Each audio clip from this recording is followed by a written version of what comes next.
to my channel. Now today I'm going to be giving a review for the movie Justice League Dark Apokolips War. Now this film is set like in a reality.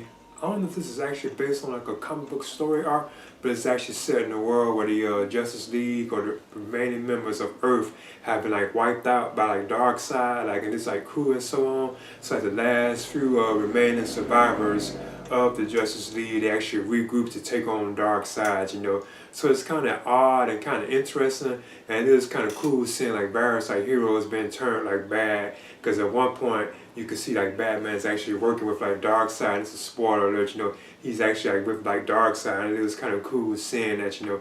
Then at one point you also see like other people who have turned like bad too, like I think Wonder Woman, if I'm not mistaken, you know. So you had the remaining some people like Superman, well Clark, you know, and he has like his blood turned into like a complete like kryptonite. It's like greenish like blood flowing through his body, because his eyes are even like green, and plus like the symbol on his chest is like green too as well, you know.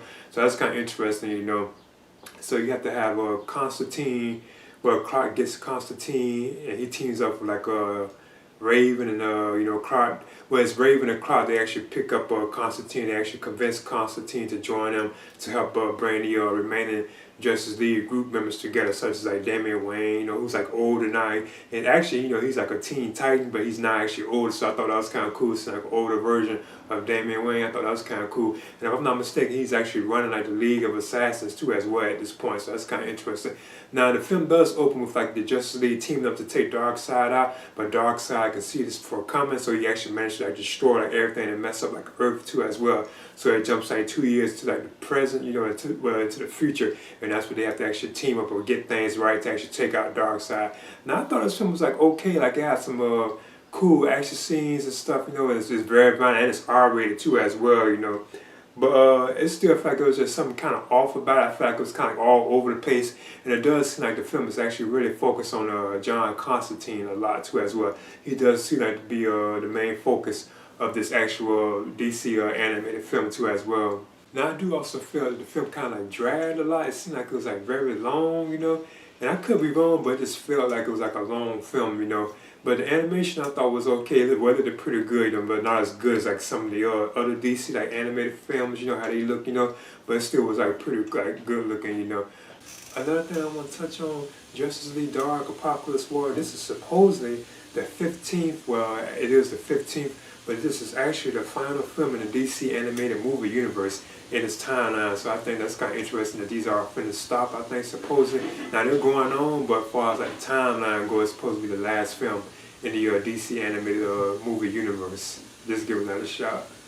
But yeah, at the end of Justice League Dark Apokolips War, I kind of want to give it a B-, but I still feel like it was something just off about it, actually keeping it from being like a good film, you know, a true good film, you know.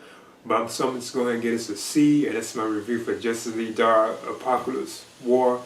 Please leave a comment and subscribe to it as well. Now as you can see, this is the version that I have of Justice League Dark, which is the 4K version.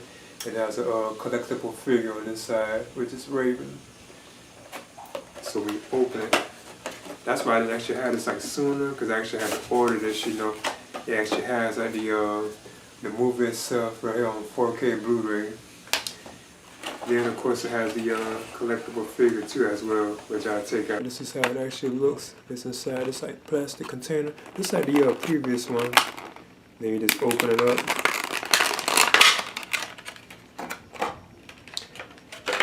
And there's the Raven figure right there. As you can see.